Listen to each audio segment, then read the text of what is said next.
Hey guys, Matt here. This is my review of The Judge. This movie is directed by David Dobkin, who previously directed Wedding Crashers and The Change-Up. This movie stars Robert Downey Jr., Robert Duvall, and Vera Farmiga.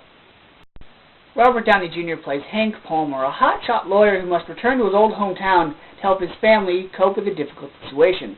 There he reunites with his two brothers and his stubborn father, played by Robert Duvall.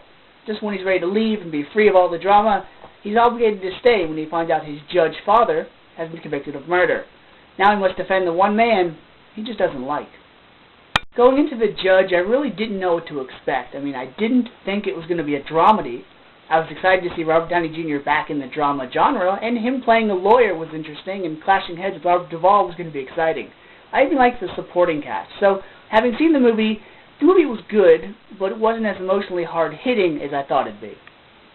Robert Downey Jr. was good in this movie. I'm glad that at the beginning of the movie he comes off as this cocky, quip a mile a minute, sarcastic lawyer, but by the end of the movie he comes out really humble, and I like that. I liked how you can see the transition from cocky, hey, I always win, I get what I want type of attitude, to, wow, now I've realized what's important in life. Robert Duvall was great in this movie. He's probably going to be nominated for Best Supporting Actor come Oscar season because he's really good. And I love how actors like him, Clint Eastwood, and Tommy Lee Jones all have this like cranky, always unhappy type of attitudes in their movies nowadays, but they still prove they can act. I also liked Vera Farmiga and Vincent D'Onofrio and the other brother who's mentally handicapped. They all added some surprise additions to the movie and the plot, including Robert Downey Jr.'s daughter, Vincent D'Onofrio's storyline with him being a washed-up baseball player and that tying in with the family issues. There were a lot of things in this movie that made it not your typical child, from the hometown, leaving, becoming successful, coming back and facing, opposition, but also rekindling an old flame type of story. As a friend of mine pointed out, the best way I could describe this movie is probably like The Breakup meets August Osage County, even though this movie wasn't as dramatic as that, where you have this real-life situation, but you also kind of have it set up like it could be a comedy. We're going to throw some jokes in there to kind of break the tension and have some light-hearted scenes as well.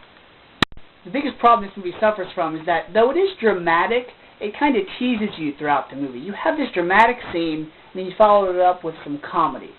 Or you have this original scene, and then you have a cliche scene. And so when the big dramatic boiling point does happen, it is intense, and you are left going, that was a good scene, that was some good acting. But the whole movie doesn't really resonate dramatically because it's either surrounded by cliche moments or comedic moments, so it doesn't hit you like it should. The Judge isn't a movie that you'll walk out of feeling like your spirits have been lifted, but it's not a movie that would leave you feeling incredibly depressed either.